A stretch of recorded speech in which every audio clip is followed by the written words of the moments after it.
Welcome to இன்ஃபோகேம் நண்பா. நம்ம இந்த வீடியோவில் எதை பற்றி பார்க்க போகிறோம்னா lateral entry BE or BTech admission 2025 round 1 ஸ்டூடெண்ட்ஸ்க்கான 1080 அலாட்மெண்ட் பார்த்தீங்கன்னா ரிலீஸ் பண்ணிட்டாங்க. ஸோ இந்த 1080 அலாட்மெண்ட்னா என்ன, இதில் வந்து நம்ம ஸ்டூடெண்ட்ஸ் தரப்புல இருந்து என்ன பண்ணணும் அப்படிங்கிறத பற்றியெல்லாம் இந்த வீடியோவில் நான் டீட்டெயிலாக எக்ஸ்பிளைன் பண்ணிடுறேன். ஸோ இந்த வீடியோ வந்து ரவுண்ட் 1 ஸ்டூடெண்ட்ஸ்க்கான வீடியோ மட்டும் கிடையாது. ஸோ இதில் இருக்க ப்ராசஸ் எல்லாமே பார்த்தீங்கன்னா ரவுண்ட் 2, ரவுண்ட் 3, அதுக்கப்புறம் சப்ளிமெண்டரி கவுன்சிலிங் இவங்க எல்லாருக்குமே பார்த்தீங்கன்னா காமன் தான். ஸோ இந்த வீடியோவை ஸ்கிப் பண்ணாமல் பாருங்கள். அதுக்கு முன்னாடி நீங்கள் இப்போ தான் என் சேனலுக்கு ஃபஸ்ட் டைம் வரீங்கன்னா மறக்காமல் சப்ஸ்கிரைப் பண்ணிடுங்க. சப்ஸ்கிரைப் பண்ணிட்டு பக்கத்தில் இருக்க பெல் ஐக்கானை கிளிக் பண்ணி ஆளுங்கிற நோட்டிஃபிகேஷனை கொடுத்து வச்சுக்கோங்க. அப்போ தான் நான் இந்த மாதிரி வீடியோஸ் போட்ட உடனே உங்கள் மொபைலுக்கு நோட்டிஃபிகேஷன் வரும் நண்பா. சரி வாங்க நண்பா, வீடியோக்குள்ளே போகலாம். Lateral entry BE or BTech admission 2025 round 1 students யாரெல்லாம் இருக்கீங்களோ உங்களுக்கான 1080 அலாட்மெண்ட் பார்த்தீங்கன்னா ரிலீஸ் பண்ணிட்டாங்க. ஸோ உங்களோட 1080 அலாட்மெண்ட்டை நீங்கள் வந்து செக் பண்ணணும்னா என்ன பண்ணணும்னு பார்த்தீங்கன்னா, நீங்கள் ரவுண்ட் 1 ஸ்டூடெண்ட்டாக இருக்கீங்க அப்படிங்கிற பட்சத்தில் அவங்களோட அஃபீஷியல் வெப்சைட்டில் யூசர் லாகின் அப்படின்னு ஒரு பட்டன் இருக்கும். ஸோ அதை கிளிக் பண்ணிக்கோங்க. ஸோ அதை கிளிக் பண்ணிட்டு உங்களோட யூசர் நேம் பாஸ்வேர்டை யூஸ் பண்ணி லாகின் பண்ணிட்டீங்கன்னா டேரெக்டாக பார்த்தீங்கன்னா உங்களோட 1080 அலாட்மெண்ட் பேஜுக்கு வந்து வந்துடும். இந்த 1080 அலாட்மெண்ட் பேஜில் வந்து என்னெல்லாம் இருக்கும் அப்படிங்கிறத வந்து எக்ஸ்பிளைன் பண்ணிடுறேன். ஸோ நேற்றுக்கு பார்த்தீங்கன்னா ரவுண்ட் 1 ஸ்டூடெண்ட்ஸோட சாய்ஸ் ஃபில்லிங் வந்து கம்ப்ளீட் ஆயிடுச்சு. அந்த சாய்ஸ் ஃபில்லிங்கில் நீங்கள் நிறைய காலேஜஸ் வந்து செலக்ட் பண்ணி வச்சுருப்பீங்க ஒரு ஆர்டரில். ஸோ அந்த ஆர்டரில் உங்களோட மார்க்கை பேஸ் பண்ணி எந்த காலேஜ் கிடைச்சிருக்கோ அந்த காலேஜ் தான் பார்த்தீங்கன்னா இந்த 1080 அலாட்மெண்ட்டில் வந்து அவங்க டிஸ்பிளே பண்ணுவாங்க. காலேஜ் பற்றின என்னென்ன டீட்டெயில்ஸ்லாம் அந்த பேஜில் இருக்குன்னு பார்த்தீங்கன்னா, அந்த காலேஜோட கோடு இருக்கும், அப்புறம் அந்த அலாட்டான காலேஜோட நேம் இருக்கும், அடுத்து அந்த காலேஜில் உங்களுக்கு என்ன பிரான்ச் வந்து அலோகேட் ஆகிருக்கோ அதோட ஷார்ட் ஃபார்ம் இருக்கும். அந்த பிரான்ச் ஷார்ட் ஃபார்மோட ஃபுல் ஃபார்ம் தெரிஞ்சுக்கணும்னா டிஸ்கிரிப்ஷனில் பிரான்ச் லிஸ்ட்டுக்கான பிடிஎஃப் கொடுத்துருக்கேன், அதை கிளிக் பண்ணி பார்த்து தெரிஞ்சுக்கோங்க. ஸோ அது போக பார்த்தீங்கன்னா கீழே வந்து மொத்தமாக 4 ஆப்ஷன்ஸ் கொடுத்துருக்காங்க. ஸோ இந்த 4 ஆப்ஷன் எதுக்காக அப்படிங்கிறத வந்து நான் 1 by 1 தெளிவாக எக்ஸ்பிளைன் பண்ணிடுறேன். ஸோ இதில் ஃபர்ஸ்ட் ஆப்ஷன் என்ன கொடுத்துருக்காங்கன்னு பார்த்தீங்கன்னா, I accept the allotted choice அப்படின்னு ஒரு ஆப்ஷன் கொடுத்துருக்காங்க. ஸோ இது எதுக்காகன்னு பார்த்தீங்கன்னா, உங்களோட 1080 அலாட்மெண்ட்டில் வந்து ஒரு காலேஜ் டிஸ்பிளே ஆகுது இல்லை, அந்த காலேஜ் வந்து உங்களுக்கு ஓகே தான், இந்த காலேஜே எனக்கு ப்ரொவிஷனல் அலாட்மெண்ட்லேயும் வரட்டும், அதாவது ஃபைனல் அலாட்மெண்ட் ஆர்டர்லேயும் வரட்டும், நான் அந்த காலேஜ்லேயே போய் ஜாயின் பண்ணி படிச்சுக்கிறேன் அப்படின்னு நீங்கள் வந்து முடிவு பண்ணிட்டீங்கன்னா, ஸோ இதுக்கு நேராக இருக்க சூஸ் அப்படிங்கிற பட்டனை நீங்கள் கிளிக் பண்ணிட்டீங்கனாலே போதும். ஸோ அந்த காலேஜ் உங்களுக்கு 1080 அலாட்மெண்ட்டில் வந்து எந்த காலேஜ் டிஸ்பிளே ஆகுதோ அந்த காலேஜே உங்களோட ப்ரொவிஷனல் அலாட்மெண்ட் ஆர்டர்லேயும் வந்துடும். ஸோ நீங்கள் அந்த காலேஜ்லேயே ஜாயின் பண்ணி படிக்கிற மாதிரி இருக்கும்.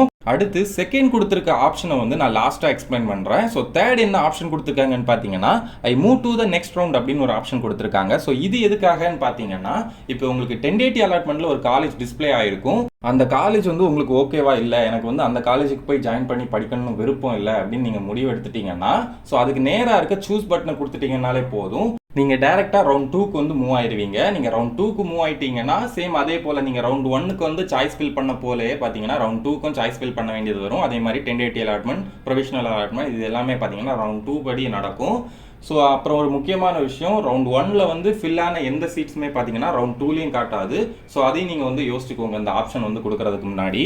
அடுத்து ஃபோர்த் என்ன ஆப்ஷன் இருக்குன்னு பார்த்தீங்கன்னா, ஐ குவிட் ஃப்ரம் கவுன்சிலிங் அப்படின்னு ஒரு ஆப்ஷன் இருக்குது. ஸோ இது எதுக்காகன்னு பார்த்தீங்கன்னா, உங்களுக்கு இந்த 1080 அலாட்மெண்ட்டில் வந்து அலாட் ஆகிருக்க காலேஜும் தேவையில்லை, நான் அந்த கவுன்சிலிங் மூலமாகவே நான் வந்து காலேஜுக்கு ஜாயின் பண்ணணும் விரும்பலை அப்படின்னு நீங்கள் வந்து ஒரு முடிவு எடுத்திருக்கீங்க அப்படிங்கிற பட்சத்தில், ஸோ இதுக்கு நேராக இருக்க சூஸ் அப்படிங்கிற பட்டனை வந்து நீங்கள் கிளிக் பண்ணிக்கோங்க. ஸோ அப்படி கிளிக் பண்ணிட்டீங்கன்னா டேரெக்டாக நீங்கள் வந்து இந்த கவுன்சிலிங்லேருந்து வெளியே வந்துடுவீங்க. ஆனால் அந்த ஆப்ஷனை சூஸ் பண்ணுறதுக்கு முன்னாடி நல்லா யோசிச்சுக்கோங்க. ஒருவேளை நீங்கள் இந்த ஆப்ஷனை கொடுத்துட்டீங்கன்னா அதுக்கப்புறம் திரும்ப நீங்கள் வந்து இந்த ரவுண்ட் 2, ரவுண்ட் 3 இந்த கவுன்சிலிங்கில் எல்லாம் அட்டன் பண்ணலாம் அப்படின்னு நீங்கள் ஆசைப்பட்டாலும் நடக்காது. சப்ளிமெண்டரி கவுன்சிலிங்கில் வேணால் நீங்கள் வந்து திரும்ப அப்ளை பண்ணி நீங்கள் இந்த கவுன்சிலிங் வந்து அட்டன் பண்ணுற மாதிரி தான் இருக்கும். ஆனால் ரவுண்ட் 2, ரவுண்ட் 3 எல்லாம் அட்டன் பண்ண முடியாது. லாஸ்ட்டாக பார்த்தீங்கன்னா செகண்ட் ஆப்ஷனை பற்றி எக்ஸ்பிளைன் பண்ணிடுறேன். I accept the allotted choice if upward movement possible kindly consider அப்படின்னு ஒரு ஆப்ஷன் கொடுத்துருக்காங்க. ஸோ இது எதுக்காகன்னு பார்த்தீங்கன்னா, இப்போ உங்களோட சாய்ஸ் ஃபில்லிங்கில் வந்து எக்ஸாம்பிளுக்கு நீங்கள் ஒரு 4 காலேஜ் வந்து செலக்ட் பண்ணியிருக்கீங்க, அதில் வந்து உங்களுக்கு 3வது காலேஜ் வந்து இந்த 1080 அலாட்மெண்ட்டில் வந்திருக்கு அப்படிங்கிற பட்சத்தில் அதுக்கு முன்னாடி ஒரு 2 காலேஜ் இருந்திருக்கும். அந்த 2 காலேஜில் எந்த காலேஜில் சீட் கிடைச்சாலும் நல்லா இருக்கும் அப்படின்னு நீங்கள் வந்து ஆசைப்படுறீங்க அப்படிங்கிற பட்சத்தில், ஸோ இதுக்கு நேராக இருக்க சூஸ் அப்படிங்கிற பட்டனை வந்து நீங்கள் கிளிக் பண்ணிக்கோங்க. ஸோ இது கொடுத்தா என்ன ஆகும்னு பார்த்தீங்கன்னா, சப்போஸ் ஏதாச்சும் ஒரு ரீசன்னால ஆல்ரெடி அந்த காலேஜஸ் வந்து யாருக்காச்சும் அலாட் ஆகிருக்கும். ஸோ அந்த அலாட்டான ஸ்டூடெண்ட்ஸ் வந்து அந்த காலேஜஸ் வேணாம் அப்படின்னு சொல்லி முடிவு பண்ணி வேறு ஏதாச்சும் ஆப்ஷன் கொடுத்துருந்தாங்கன்னா அந்த சீட் வந்து வேகன்சி ஆகிறதுக்கு நிறைய சான்ஸ் இருக்குது. ஸோ அந்த மாதிரி ஒரு கட்டத்தில் நீங்களும் இந்த ஆப்ஷன் கொடுத்துருந்தீங்கன்னா ஒருவேளை உங்களுக்கு இந்த சீட் கிடைக்கிறதுக்கு சான்ஸ் இருக்குது. அதில் இன்னொரு விஷயம் இருக்குது, உங்களை மாதிரி இன்னும் ஒரு 5 பேர் கொடுத்துருக்காங்க அப்படிங்கிற பட்சத்தில் ஸோ அந்த 5 பேருக்குள்ளேயும் பர்சன்டேஜ் பார்ப்பாங்க, அதில் யாருக்கு ஃபஸ்ட்டு பர்சன்டேஜ் இருக்கோ அவங்களுக்கு தான் அந்த சீட் கிடைக்கும். சிம்பிளா சொல்லணும்னா இந்த ஆப்ஷன் எதுக்காகன்னு பாத்தீங்கன்னா, இப்ப தேர்ட் சீரியல் நம்பர்ல இருக்க காலேஜ் உங்களுக்கு அலாட் ஆயிருந்துச்சுன்னா, அதுக்கு முன்னாடி ஒரு 2 காலேஜ்ல வந்து சீட் வேகன்சி வந்துச்சுன்னா, இந்த ஃபைனல் அலாட்மெண்ட் ஆர்டர்ல வந்து உங்களுக்கு அந்த காலேஜஸ்ல எதுலயாச்சும் சீட் கிடைக்கும். அப்படி இல்லைன்னா 1080 அலாட்மெண்ட்ல எந்த காலேஜ் டிஸ்ப்ளே ஆச்சோ அதே காலேஜ் வந்து ப்ரொவிஷனல் அலாட்மெண்ட்லயும் வந்துடும். ஸோ அந்த காலேஜ்ல போய் நீங்க ஜாயின் பண்ணி படிக்கிற மாதிரி இருக்கும். அப்புறம் மேக்ஸிமம் வந்து எல்லா வருஷமுமே நம்ம ஸ்டூடெண்ட்ஸ் வந்து இந்த 1080 அலாட்மெண்ட்ல ஒரு டவுட் கேட்பாங்க. ஸோ அந்த டவுட்டுக்கான பதிலை நான் அந்த வீடியோவில் சொல்லிடுறேன். அது என்ன டவுட்டுன்னு பார்த்தீங்கன்னா, இப்போ எக்ஸாம்பிளுக்கு வந்து உங்களுக்கு வந்து செகண்ட் காலேஜ் வந்து அலர்ட் ஆயிருக்கு, இல்லைனா ஃபர்ஸ்ட் காலேஜே அலர்ட் ஆயிடுச்சு அப்படிங்கிற பட்சத்தில் அந்த லிஸ்ட்ல நீங்க வந்து அதுக்கப்புறம் இருக்க காலேஜுக்கு போனா நல்லா இருக்கும் அப்படின்னு வந்து உங்களுக்கு ஒரு விருப்பம் இருக்கலாம். பட் அந்த மாதிரி போக முடியுமா, நமக்கு டவுன்வேர்ட் மூவ்மெண்ட் அப்படின்னு ஒரு ஆப்ஷன் இருக்குமா அப்படின்னு கேட்டிங்கன்னா, கண்டிப்பாக அப்படி ஒரு ஆப்ஷன் கிடையாது. இப்போ எக்ஸாம்பிளுக்கு ஃபர்ஸ்ட் காலேஜ் வந்து உங்களுக்கு அலர்ட் ஆயிடுச்சுன்னா அந்த காலேஜ் மட்டும்தான் நீங்கள் போகிற மாதிரி இருக்கும். அப்படி இல்லைன்னா அடுத்த ரவுண்டுக்கு தான் மூவ் பண்ணுற மாதிரி இருக்கும். அதை தவிர்த்து அதுக்கு கீழே அந்த லிஸ்ட்டில் வந்து கீழே இருக்க காலேஜ், செகண்ட் காலேஜோ தேர்ட் காலேஜோ ஃபோர்த் காலேஜோ எதுக்குமே நீங்கள் போக முடியாது இந்த 1080 அலாட்மெண்ட் பொறுத்தவரையில். ஸோ டவுன்வேர்ட் மூவ்மெண்ட் அப்படின்னு ஒரு ஆப்ஷனே கிடையாது. ஸோ இதனால தான் நான் திரும்ப திரும்ப வந்து சாய்ஸ் ஃபில்லிங்கில் வந்து சொல்லுவேன், உங்களுக்கு எந்த காலேஜுக்கு போகணும் அப்படின்னு ஆசை இருக்கோ அந்த காலேஜ் எல்லாம் ஸோ அந்த ப்ரிஃபரன்ஸ் படி நீங்கள் ஆர்டராக வைக்கணும் அப்படிங்கிறத வந்து நான் தெளிவாக சொல்லியிருப்பேன். ஸோ இந்த 1080 அலாட்மெண்ட்டில் இந்த 4 சாய்ஸில் ஏதாச்சும் ஒரு ஆப்ஷனை வந்து நீங்கள் சூஸ் பண்ண அப்புறம் டேரெக்டாக அந்த பேஜ் வந்துடும். இந்த பேஜ்லேயே பார்த்தீங்கன்னா நீங்கள் எந்த ஆப்ஷனை வந்து செலக்ட் பண்ணியிருக்கீங்க அப்படிங்கிறத வந்து காட்டும்.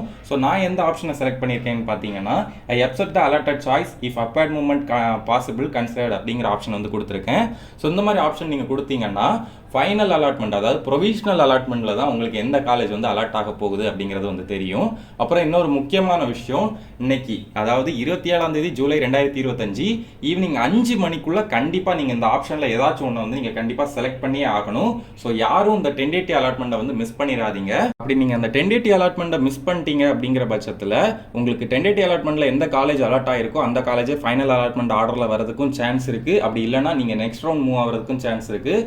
பட் இந்த கன்ஃபியூஷன் வேணாம். நம்ம வந்து இந்த 1080 அலாட்மெண்ட்ல எந்த காலேஜ் வந்திருக்கோ அந்த காலேஜுக்கு ஏற்ற மாதிரி நீங்கள் வந்து உங்களோட ஆப்ஷனை வந்து செலக்ட் பண்ணிக்கோங்க. அப்புறம் இன்னொரு முக்கியமான விஷயம், யாருக்கெல்லாம் எந்தெந்த காலேஜ் வந்து 1080 அலாட்மெண்ட்ல கிடைச்சிருக்கு அப்படிங்கறத வந்து கமெண்ட் பண்ணுங்க. அது மாதிரி உங்களோட பெர்சன்டேஜையும் சேர்த்தே கமெண்ட் பண்ணுங்க. ஸோ நான் அதை வந்து தெரிஞ்சுக்கணும்னு ஆசைப்படுறேன். ஸோ இந்த இன்ஃபர்மேஷன் எல்லாமே கண்டிப்பா உங்களுக்கு யூஸ்ஃபுல்லா இருந்திருக்கும் நம்புறேன் நண்பா. இது மாதிரி இன்னும் நிறைய information lateral entry BE or BTech admission 2025 பத்தி தெரிஞ்சுக்கணும்னா மறக்காம நம்ம இன்ஃபோகேம் சேனலை சப்ஸ்கிரைப் பண்ணி பக்கத்தில் இருக்க பெல் ஐக்கனை கிளிக் பண்ணி ஆளுங்கிற நோட்டிஃபிகேஷன் கொடுத்து வச்சுக்கோங்க. அப்போ தான் நான் இது மாதிரி வீடியோஸ் போட்ட உடனே உங்கள் மொபைலுக்கு நோட்டிஃபிகேஷன் ஆகும் நண்பா. மேலும் இது மாதிரி யூஸ்ஃபுல்லான வீடியோஸ்க்கு மறக்காம நம்ம இன்ஃபோகேம் சேனலை லைக் பண்ணுங்க, ஷேர் பண்ணுங்க, சப்ஸ்கிரைப் பண்ணுங்க. இந்த வீடியோ உங்க ஃப்ரெண்ட்ஸ் அப்புறம் ஃபேமிலி எல்லாருக்குமே ஷேர் பண்ணுங்க நண்பா. தேங்க்யூ.